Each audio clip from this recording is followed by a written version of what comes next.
pedimos a presença do Teu Espírito Santo aqui, para nos esclarecer, fazer com que essa mensagem caia fundo no nosso coração, na nossa mente, para que possa ficar armazenada, para que nós possamos utilizá-la no momento oportuno. Em nome de nosso Jesus Cristo. Amém. Vamos ler aqui a passagem e vamos permanecer com a Bíblia aberta. O Evangelho de João, capítulo 2, do verso 1 ao verso 12. São 12 versos que vai, assim, abrir um pouquinho a nossa mente, né? Vai nos esclarecer alguma dúvida, né? O título é As Bodas em Caná da Galileia. Interessante, né? O título aqui, as pessoas usam no mundo evangélico, né? A transformação da água em vinho, né? E eu coloquei meu título, que a gente pode colocar o título nosso, né? Porque o título não é inspirado, né? Então, é a transformação de vida e a confirmação do Evangelho de Cristo Jesus. Seria um título assim, bem apropriado, né? Vou ler, vou começar a ler, vocês acompanhem, né? 3 dias depois, houve um casamento em Caná da Galileia, achando-se ali a mãe de Jesus. Jesus também foi convidado por seus discípulos para o casamento. Tendo acabado o vinho, a mãe de Jesus lhes disse: eles não têm mais vinho. Mas Jesus lhes disse: mulher, que tenho eu contigo?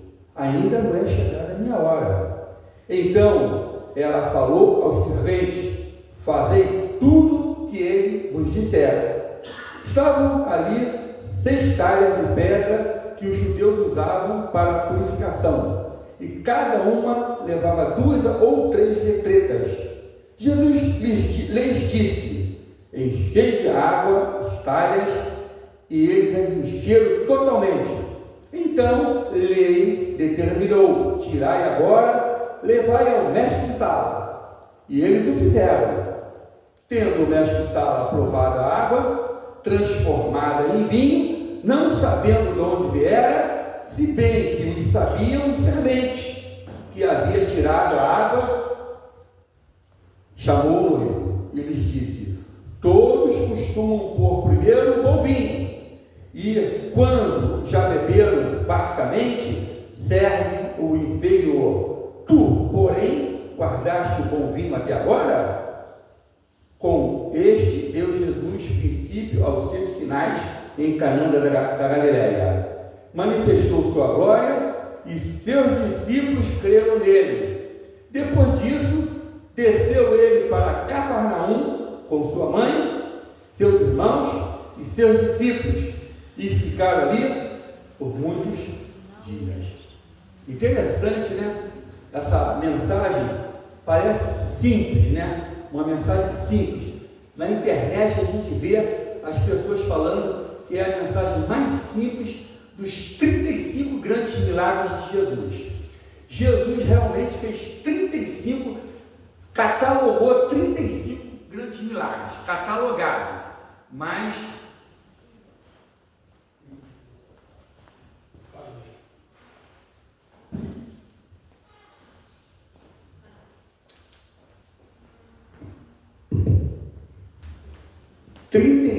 grandes milagres estão catalogados nos evangelhos, mas Jesus fez muitos milagres, segundo está registrado pelo próprio João, capítulo 21, 25.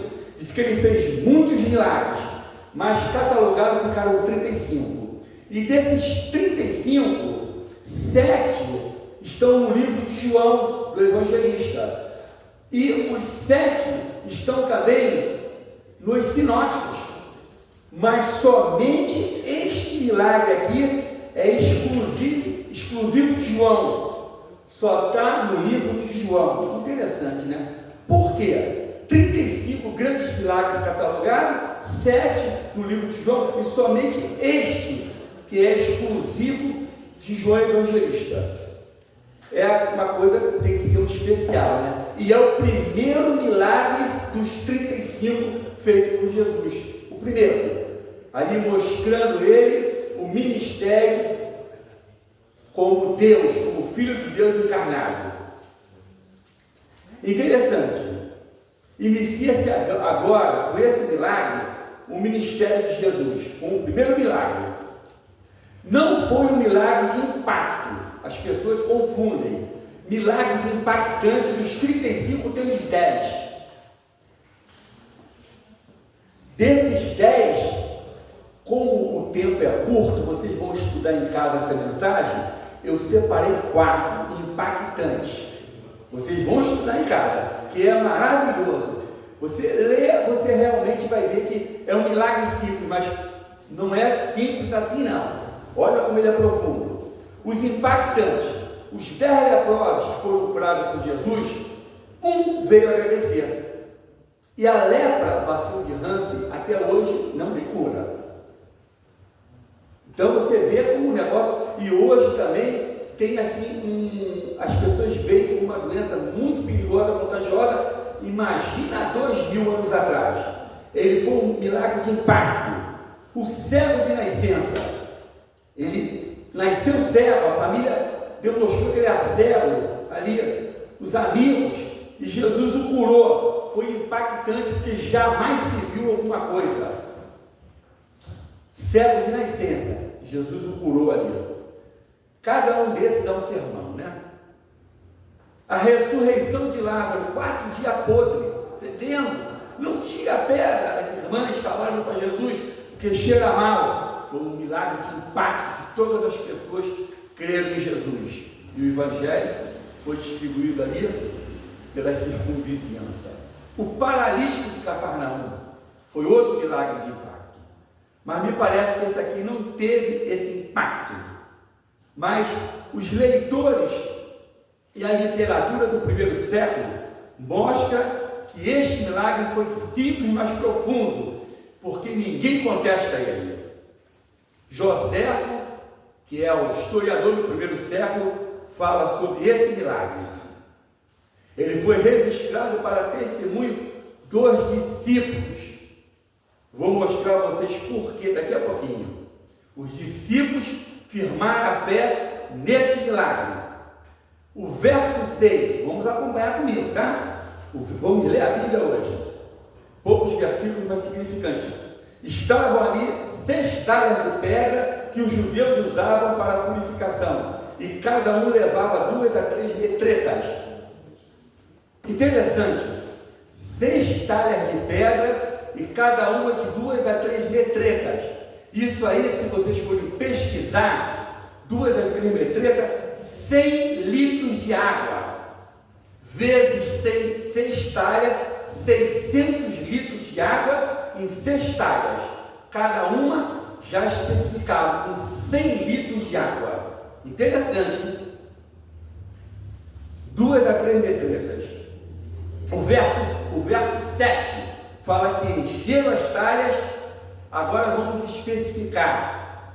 Há 2000 anos atrás, diz aqui os historiadores que foi com um balde, porque era o instrumento da época, a coisa mais simples do mundo. Há 50 anos atrás, quando eu vim do Rio de Janeiro morar no Penedo, quando fiz minha casa no Penedo, nós cavamos 6 metros de profundidade um poço artesanal, um poço para pegar água para a gente se alimentar, porque não tinha água lá no Penedo.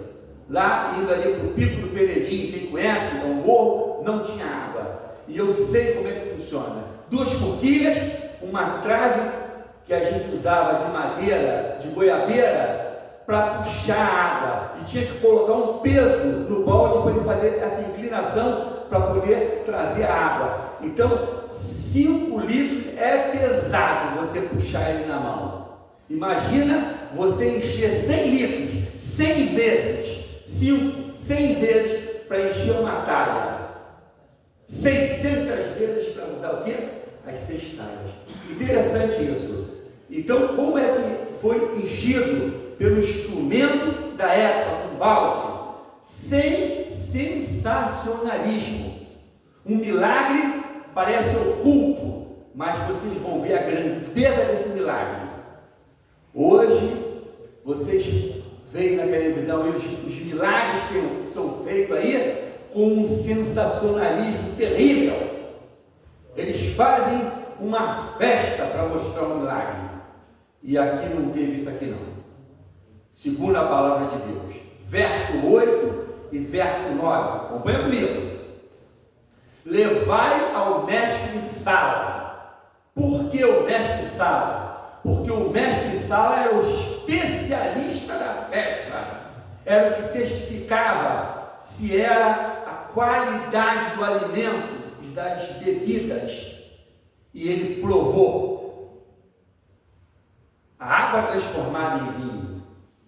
As pessoas, os discípulos estavam presentes, a mãe de Jesus presente.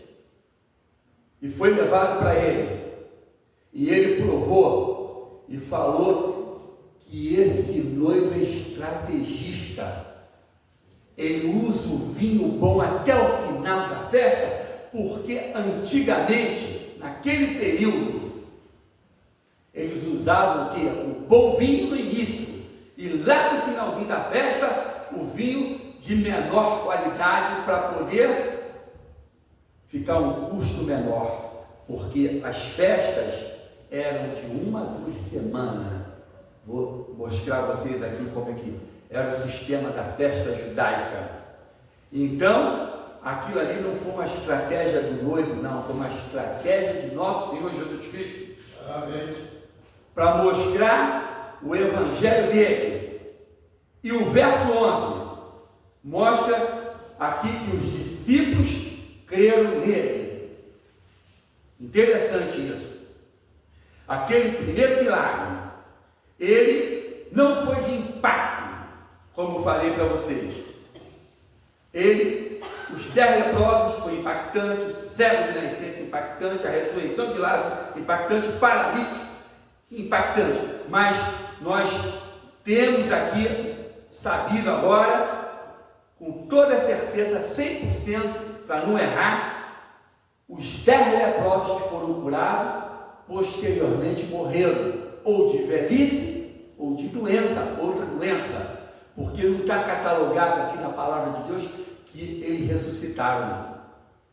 O cego de nascença também, ele ficou curado, mas provavelmente morreu de alguma coisa, porque não está mostrado que ele ressuscitou. Houve alguma ressurreição especial. Lázaro, que foi ressuscitado, provavelmente morreu depois de velhinho, porque ele acompanhou Jesus na trajetória missionária de Jesus. E o paralítico também. Então, os impactantes da época, hoje, que impacto tiveram? Qual é a diferença dos milagres de Jesus? Esses impactantes para esse não impactante. Tanto no Novo como no Velho Testamento. Deus mostra a sua glória através de Jesus Cristo. Deus Pai, Deus Filho e Deus Espírito Santo. A deidade de Jesus está descrita aqui. No capítulo 2, do verso 1 ao verso 12. Se ler rapidamente, você não vai degustar, não vai entender. Agora, se você ler conforme a palavra de Deus, procurando aqui no rodapé todas as passagens e vendo no contexto da época, você vai ver que é impressionante. Isaías, lá no Velho Testamento, fala que ele foi ungido e curava muitas pessoas. Livro de Marcos, capítulo 1, 32 a 34, Mateus 8, 16, Lucas 6, 17 e 18 e Lucas 4, 41 e 40 e 41. Mostra o ministério da cura de nosso Senhor e Salvador Jesus Cristo. Ele mais curou do que pregou. Amém. Ele foi um grande médico missionário. Aliviou o sofrimento de milhares de pessoas. Usa essa mesma hipérbole. Se fosse escrever, hipérbole que eu estou falando, se fosse escrever os milagres de Cristo, se fosse escrever a vida de Cristo, não teria livros que contessem nesse mundo, segundo eles falam lá. Então, aumentativo, né? Porque houve muita atuação milagrosa de Jesus aqui na terra. Jesus, ele não transformou a água em vinho, transformou as pessoas ali. E essa mensagem é para transformar a nossa vida. Mostrou a deidade dele, que ele veio do céu, é Deus. Ele faz parte da Trindade, mostrando a deidade dele. Maria não manda em Jesus, não, gente. Maria é nobre, a mãe de Jesus, que ensinou Jesus o Pentateuco, o Torá, ensinou Jesus, foi a mãe de Jesus, a professora de Jesus. Ela não mandava em Jesus, ela obedecia a Jesus. E ela fala ali no capítulo 2, verso 5, se tudo que eu falar aqui for esquecido, vocês vão decorar um versículo para a vida de vocês. João 2, verso 5, vamos ler aqui. Então ela falou aos serventes, a mãe de Jesus, fazei tudo que ele vos disser. É lindo ou não é? Maria falou para que as pessoas fizessem tudo que Jesus manda. Olha só, que profundidade, que mãe inteligente, né? Levando as pessoas para onde? Para Jesus. Vamos centralizar aqui a informação hoje no capítulo 2, no verso 5. Fazei tudo que Jesus disser. Vamos decorar esse verso. Quem nunca decorou o verso vai decorar esse hoje. Quando alguém pergunta assim, qual é o verso decorado? Vocês falam que Maria falou, fazei tudo que ele disser. É lindo ou não é? Os ensinamentos da mãe de Jesus. Interessante. Por que esse milagre só está no Evangelho de João, não foi distribuído aos outros evangelhos? O primeiro milagre que ele operou deu princípio aos sinais ali na Galileia e num casamento. Era uma cidade-vila numa região da Galileia, 10 a 12 quilômetros ao norte de Nazaré. É como se nós estivéssemos aqui na Galileia e Nazaré fosse no Penedo, para vocês terem um entendimento. Hoje a gente acha que é impossível ir a pé, mas os parentes nossos, quando eu cheguei aqui nessa região há 50 anos atrás, os nossos parentes lá já estão falecidos, faleceram com 90 e poucos anos, 97, 96, 94, eles vinham de lá para cá fazer compras e voltavam a pé levando compras para o Penedo. Era costume aí, há 50 anos atrás, andar esses 13 quilômetros a pé. Hoje a gente não anda a pé nem 2 quilômetros para comprar pão na padaria, né? Mas era costume, e era costume há 2.000 anos atrás também. E essa cidade-vila aqui era 12 quilômetros. Interessante. E o noivado, vou agora dar uma mensagem para as pessoas que estão namorando. Se você noivar uma menina, você faça como o judeu fazia, marca 1 ano para casar. É assim que eles faziam. Noivou 1 ano, depois casava. E a festa durava de 1 a 2 semanas, 14 dias, de 10 a 14 dias. E essa festa tinha muito suco de uva, não fermentado. Essas 12 talhas, 600 litros de vinho, era para durar 14 dias. E se faltasse o vinho, sabe o que ia acontecer? Por que Jesus fez esse milagre? Porque se faltasse o vinho, era uma tragédia na família.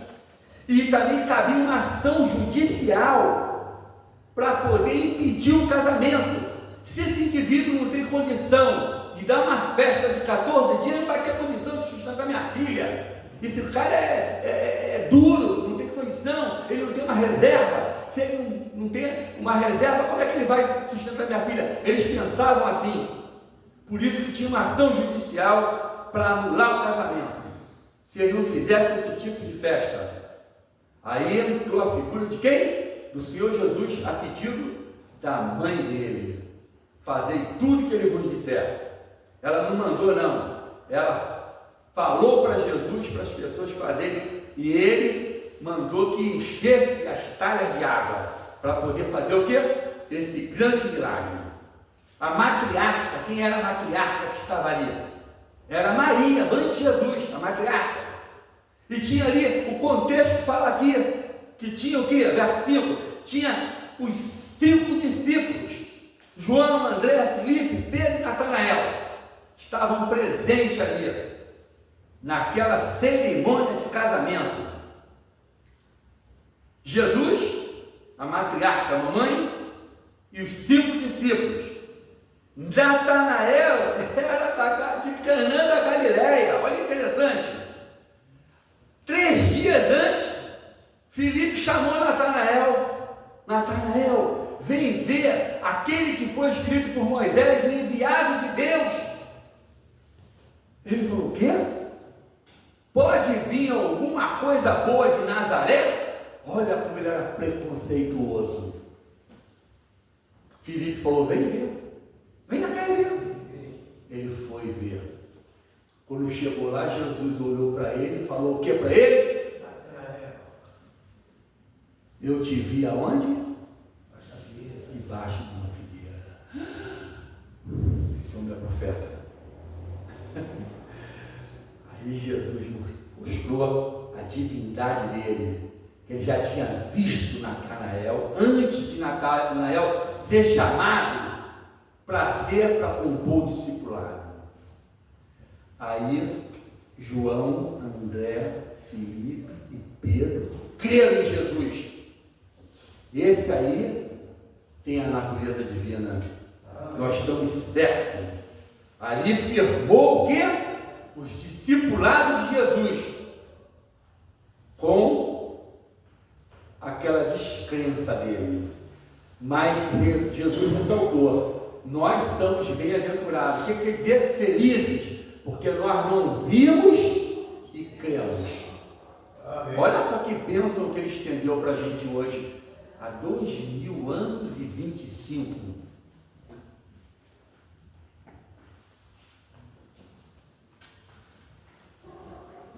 Interessante ali, no verso 3, quando Maria falou que faltava ali.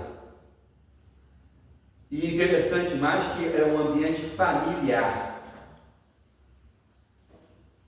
Maria estava ali presente, os 5 discípulos, os serventes inocentes vendo aquilo, que esse homem manda encher essas talhas de água. Que propósito tem? E eles viram que eles levaram ali no caneco a água transformada.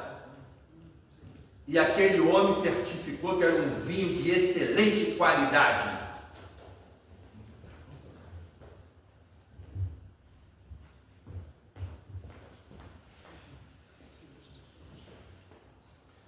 Verso 3 e verso 4.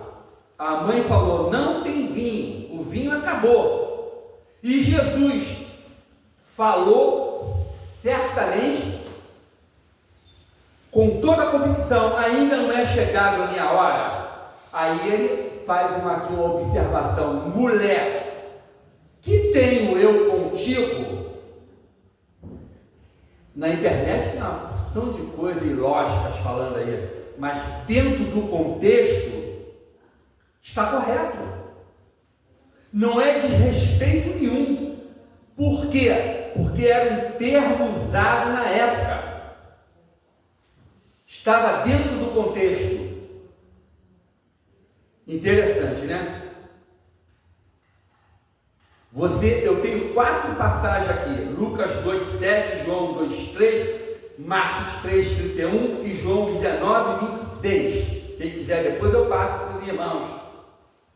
Vocês sabem o caso de Maria Madalena. Jesus falou o quê? Mulher, vai e não peques. Mulher. Não é pejorativo não. Era o costume da época.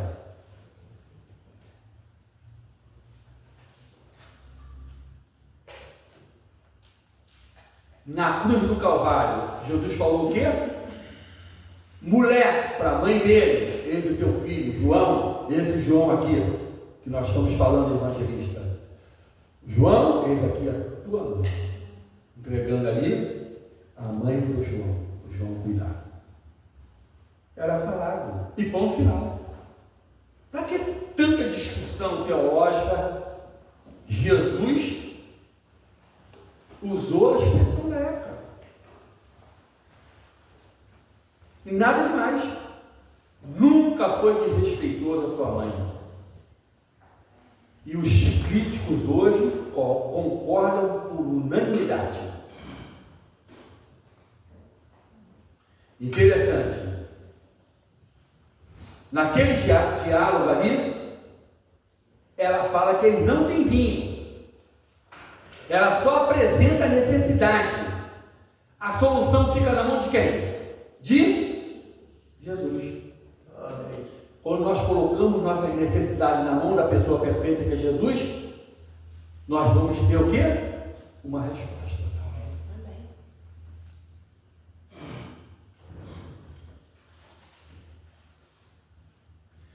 Capítulo 2, verso 5, a tônica aqui. Nunca mais vamos esquecer esse verso, né? Fazei tudo que ele vos disser.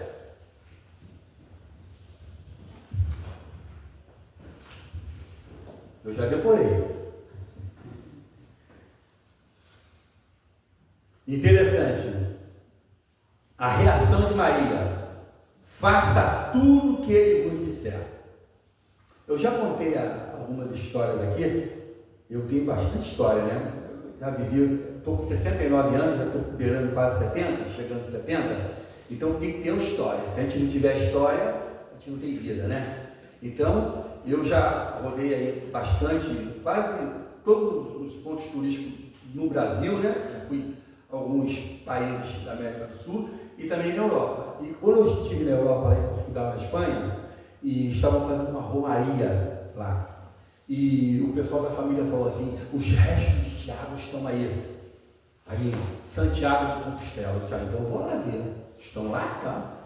Vamos fazer um passeio lá em Santiago de Compostela. Os romeiros estavam passeando lá, estavam fazendo aquela romaria, vindo lá 15 quilômetros, aquele chinelo tipo de Jesus, manta, fazendo a romaria. Aí eu disse: eu vou entrar, eu contei isso aqui, isso é fantástico.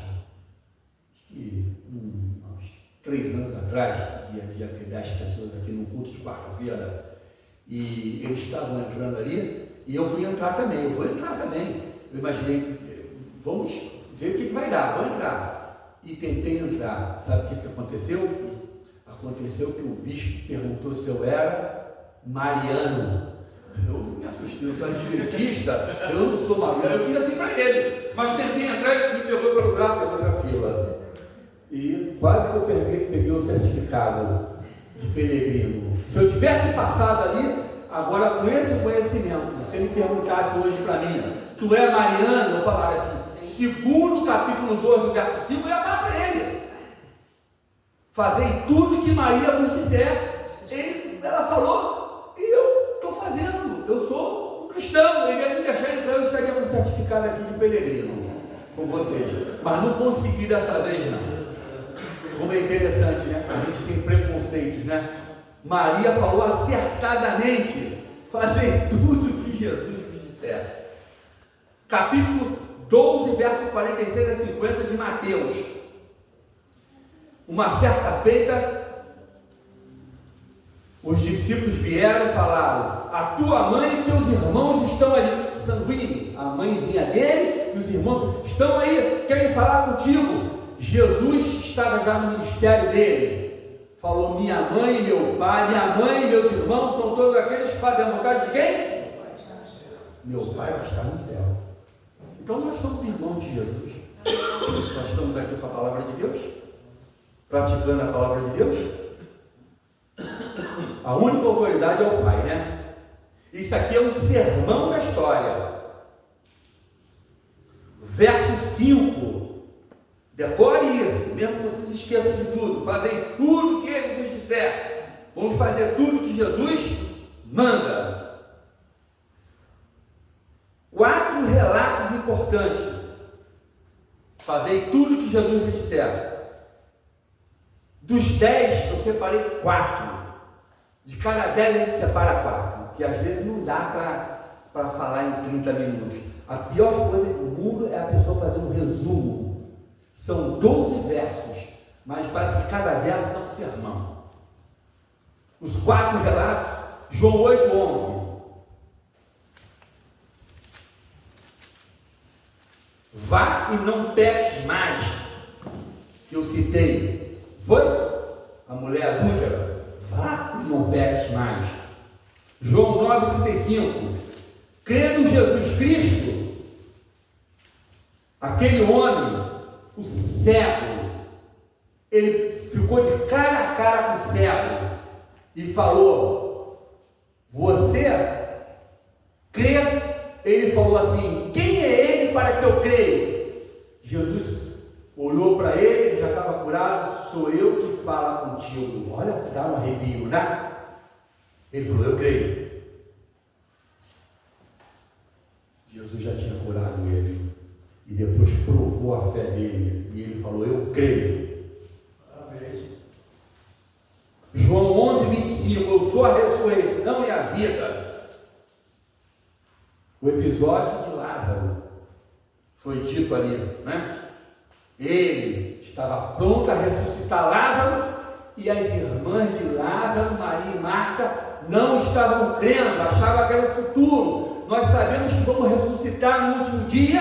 Aqueles que morrerem em Cristo, nós morremos em Cristo antes da volta dele, vamos estar na sepultura. No dia que ele vier nos altos do céu, ele vai estar sem tocar na terra e nós vamos ser ressuscitados. E aqueles que estiverem vivos, crentes em Cristo Jesus, vão ser transformados. E esses 2 grupos vão subir com Jesus. Ela tinha essa teoria. Mas Jesus falou que ia ressuscitar naquela hora. E ela pensou que era para o futuro. João 11:25 e João 12:50, mostrando ali a divindade de Jesus. Aqui é o milagre da história. Interessante, não é? Se vocês lerem depois em casa, olha, fiquem com essa passagem aí aberta. Se vocês olharem um pouquinho para a folha aqui, Filipe e Natanael descreve aqui 3 dias antes, Filipe, o encontro de Filipe com Natanael. Depois você lê, é do verso 46 ao 51, 8 versos, para vocês fazerem uma complementação do que eu estou lendo para vocês. Os 3 grandes elementos, tem 10 também, vamos tirar 3, porque o tempo é curto. O vinho velho que não acabou, porque o vinho que estava sendo servido nas bodas de Canaã da Galileia era um vinho velho que estava no final do dia. E Jesus, quando terminou, transformou, botou água ali e fez um vinho novo. O vinho velho, então, a água que foi enchida as talhas, 600 litros, 100 para cada talha, 6 talhas, com 2 metretas e meia. Depois vocês estudem em casa, para ver se não dá 100 litros, de 80 a 100 litros. O vinho novo que foi produzido. Olha que mensagem fantástica. Sabe o que é o vinho velho? É vinho que o mundo dá. Está calor, lá no Piauí. Eu vou muito para o Piauí, no Nordeste, o lugar mais quente do Brasil. É 40, 45, agora está 42. Vem aí, dá uma olhadinha, pesquisa aí para vocês verem. Setembro, outubro, novembro, dezembro, chama-se Piré-Euró. São os 4 meses mais quentes do ano, que ninguém aguenta, nem ele lá. Aguenta. Você pegar uma cervejinha gelada e tomar. Quem toma acha delicioso. É o vinho velho, é a cervejinha 0,5 de álcool, que todo mundo diz que não faz mal, não, pode beber à vontade, dirigir, que não tem problema. Aqui, o bafômetro acusa. Lá na Europa ainda pode tomar 2 cervejinhas que não acusa, mas aqui não, aqui acusa. Esse é o vinho velho. Tem experiências fantásticas. Eu trabalhei numa unidade, já falei aqui também, numa unidade militar, trabalhei 38 anos numa unidade militar, onde se recuperava, a última, os 10 últimos anos, onde recuperava as pessoas. nós levávamos para A e para o NA. As pessoas viciadas. Está aqui presente aqui o nosso major de saúde aqui. Major Lima foi meu chefe lá no departamento de saúde. E nós levávamos as pessoas para o A e para o NA. E eu fiz amizade com um coronel que gostava muito de mim. Ele gostava de ler. E ele via eu lendo a palavra de Deus, ele começava a conversar comigo e a gente batia um papão lá. E ele falou para mim, Lobiano, será que eu vou sair daqui? Eu falei, tu vai sair em nome de Jesus. Aí passamos a orar junto e conversar sobre a palavra, assistir filme, ficamos amigos. Ele foi o cara que fez a parte da computação toda da região leste, lá de Brasília, um cara super culto, inteligentíssimo. E eu perguntei, como é que começou a sua vida, você cair aqui? Ele falou, com a cervejinha Brahma 0,5 de álcool. Começou minha vida. Hoje eu estou aqui, nessa situação que eu não vou contar. Triste. Esse é o vinho velho. Água posta nas talhas. A água incolor, sem cor, insípido, sem gosto. Inodora, sem cheiro.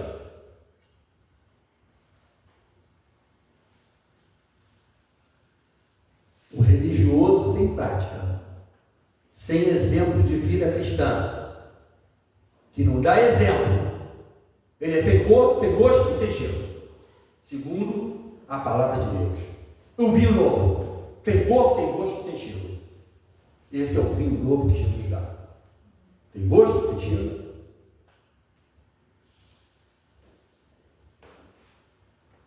E tem cor. João aqui apresenta o Evangelho dos milagres. Foi o primeiro milagre. Como é que eles dizem que não é impactante? Eu já falei aqui 14 milagres de Jesus dos 35. Já falei aqui para vocês. Não imaginava que esse é tão impactante. Mais impactante do que esse escolhido.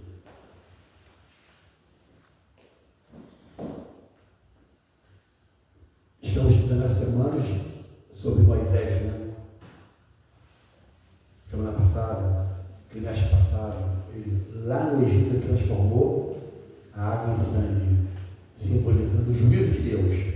E aqui Jesus transforma a água em vinho, vinho puro, com cor, com gosto e com cheiro, de excelente qualidade, simbolizando a graça de Deus, a misericórdia de Deus e a salvação em Cristo Jesus. Amém. É lindo ou não é? Amém. O Evangelho em 12 versos, como é fantástico. Se nós pesquisarmos a palavra 2000 anos atrás, impactando, e vai impactar até a gente morrer.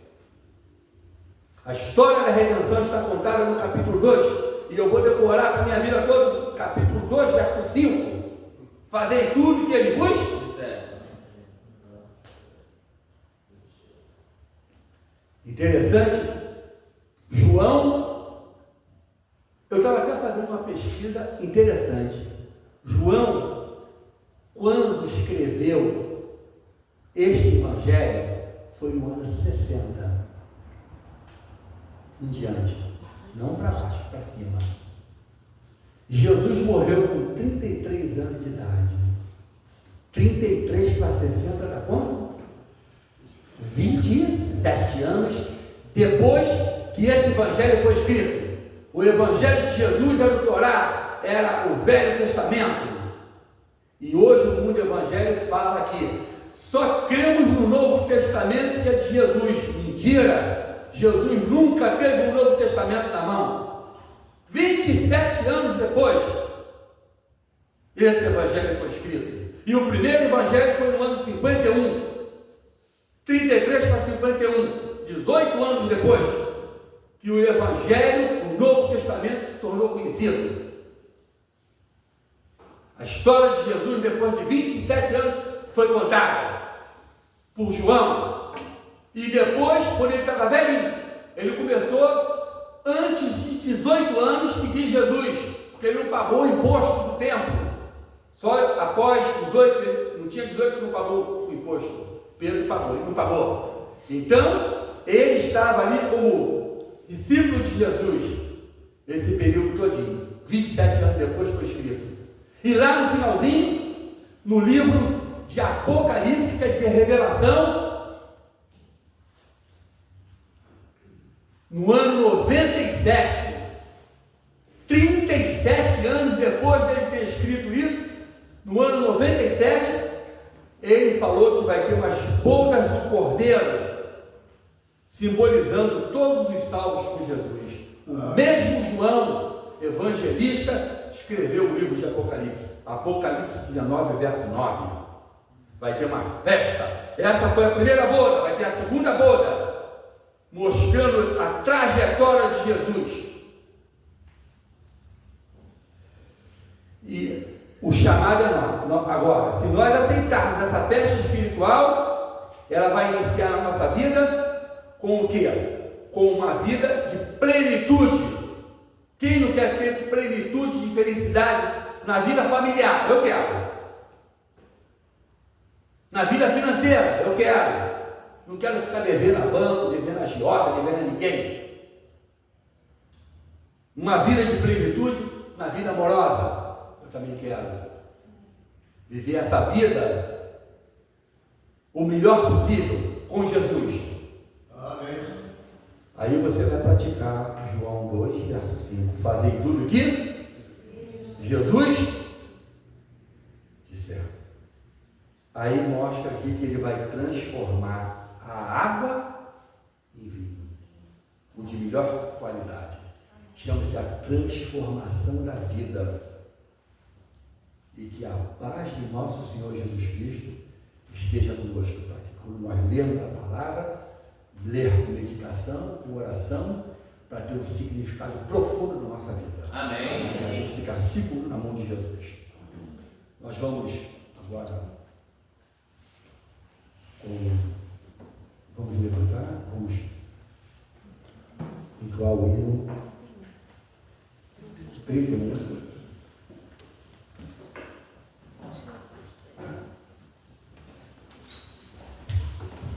Jesus, tu és a minha vida. Amém. Vamos orar. Eterno Deus, bom Pai que está nos céus, muito obrigado por estar aqui compartilhando a tua palavra, Senhor. E teu Espírito Santo atue na mente de cada um, armazenando essa mensagem e que ela seja aproveitada na hora oportuna para nós darmos testemunho de Ti. Amém. Aceitamos o Senhor como nosso Deus, aceitamos Deus Pai, Deus Filho e Deus Espírito Santo. Amém. Em nome de Jesus te somos gratos. Amém. Amém.